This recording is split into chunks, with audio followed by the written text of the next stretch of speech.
अब आइए ले चलते हैं आपको सीधा महाराज जी की इस बहुत ही अलौकिक और दिव्य घटना पर। यह घटना है लाला रामकिशन जी की, जिनकी हल्द्वानी के अंदर स्टैंडर्ड स्वीट नाम से एक बहुत बड़ी मिठाई की दुकान है, जिसमें आज के समय में 10 से 15 कर्मचारी कार्य करते हैं।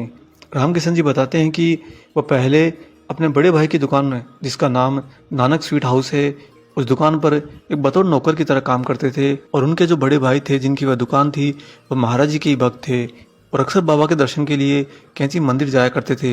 एक बार कन्या विवाह के उपलक्ष्य में प्रसाद चढ़ाने के लिए वे बजरंगगढ़ गए, फिर वहां से कैंची आश्रम महाराज जी के पास गए। उस दिन रामकिशन जी भी बाबा के दर्शन के इच्छुक थे, लेकिन चूंकि वे बहुत बातूनी थे, इस कारण से उनके परिवार के लोग उन्हें साथ लेकर नहीं गए। जब ये सभी लोग बजरंगगढ़ से होकर कैंची धाम पहुंचे और महाराज जी के सामने बाबा के दर्शन के लिए गए, तो बाबा ने जाते ही रामकिशन के बारे में पूछा। परिवार के लोगों ने कहा कि महाराज वह बहुत बातें करता है। बाबा जी बोले कि तो क्या हुआ, अगले हफ्ते उसे लेकर जरूर आना। अब यहाँ पर महाराज जी ने रामकिशन के बड़े भाई को बहुत ही स्पष्ट आदेश दे दिया था कि रामकिशन को लेकर यहाँ पर जरूर आना, और इसी कारण से रामकिशन अगले ही सप्ताह महाराज जी के दर्शन के लिए कैंची धाम आ पहुंचे। महाराज जी ने परिवार के सभी सदस्यों को प्रसाद लेने के लिए भेज दिया और रामकिशन को कहा कि तू मेरे पास बैठ। रामकिशन बहुत ही भोले थे, महाराज जी के पास बैठकर बाबा की शरण दबाने लगे। तभी महाराज जी ने थोड़ा आगे की ओर झुकते हुए कहा कि मैं तुझसे कुछ मांगूंगा, लाएगा मेरे लिए। रामकिशन गर्दन नीचे झुकाए हुए अपने कोमल हाथों से बाबा के पैरों को दबाते हुए बोलते हैं कि अगर हिम्मत हुई तो जरूर लेकर आऊंगा। रामकिशन के कहने का तात्पर्य था कि अगर उनमें सामर्थ्य हुआ तो वह महाराज जी की मांगी गई वस्तु या जो कुछ भी महाराज जी कहेंगे वह जरूर करेंगे। तो बाबा बड़े ही प्रेम भाव से कहते हैं कि देख, देसी घी का 1.25 मन लड्डू अपने हाथ से बनाकर लाना हनुमान जी के लिए, बोल लाएगा ना।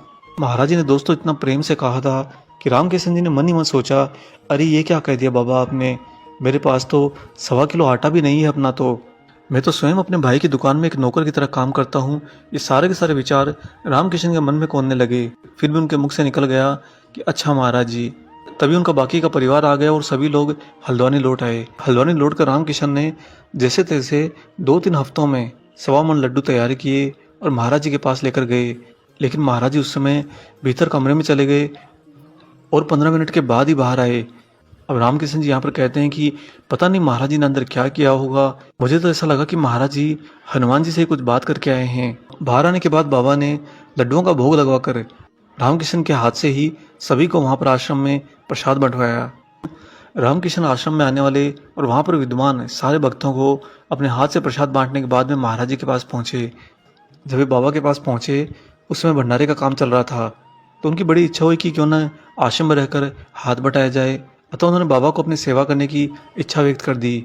तब महाराज जी उनके हनुमान जी के प्रति सेवा की इच्छा के लिए बोले, यहाँ नहीं तो अपनी दुकान खोल। रामकिशन ने हाथ जोड़कर कहा कि महाराज जी मैं तो पागल हूँ, दुकान कैसे करूँगा, मुझे तो सब लोग पागल कहते हैं, बातों नहीं कहते हैं। तब महाराज जी एकदम से खिलखिला उठे।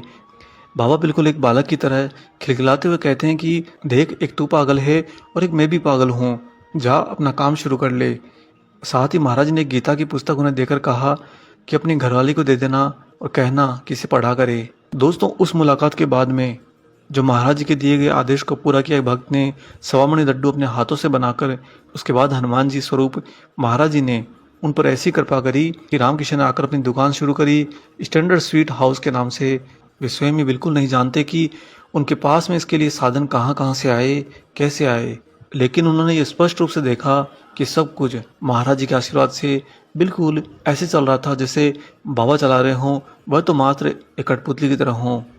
और कालांतर में जाकर उनकी दुकान इतनी ज़्यादा आगे बढ़ी कि आज उनकी दुकान पर 10 से 15 कर्मचारी काम करते हैं। साथ ही उनका परिवार बहुत ही खुशहाल जीवन जीता है। यह सब कुछ महाराज जी ने कर्म बंधन को ध्यान में रखते हुए कहा। यानी कि जब वह आश्रम के अंदर भंडारे के अंदर सेवा करना चाहते थे, महाराज जी से हनुमान जी की सेवा की इच्छा व्यक्त करी, तब बाबा ने बड़े ही गूढ़ शब्दों में कहा कि सेवा यहाँ नहीं, अपनी दुकान खोल, अपने कर्म के द्वारा कर। और उसी कर्म के मार्ग पर चलते हुए रामकिशन की भक्ति को दृढ़ता देने के लिए महाराज जी ने उन्हें फर्श से उठाकर अर्श पर बिठा दिया।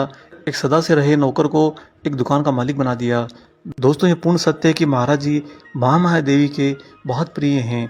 बाबा की इच्छा से ये माया स्वतः अपने ही भाव में, अपने ही प्रवाह में चलती है।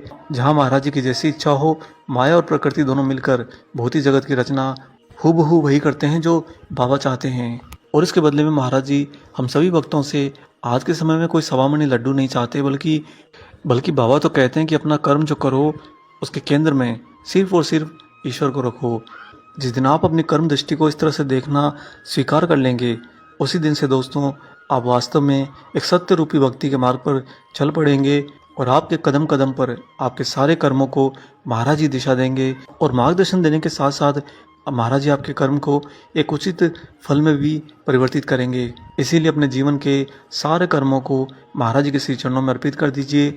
आशा करते हैं कि आज का लौकिक अंक आपको जरूर पसंद आया हो। वीडियो अगर अच्छा लगा है तो जाने से पहले इसे लाइक कर दीजिएगा और अगर आप चैनल पर नए हैं तो चैनल को सब्सक्राइब भी कर लीजिए। मिलेंगे बहुत जल्दी ही एक और ऐसे ही दिव्य अंक के साथ। तब तक अपना और अपने माता पिता का बहुत अच्छे से ख्याल रखिए और परम प्रभु श्री राम जी का निरंतर गुणगान करते हुए बाबा हनुमान और बाबा नीम करोली महाराज जी की निस्वार्थ होकर सेवा करते रहिए। जय सिया राम।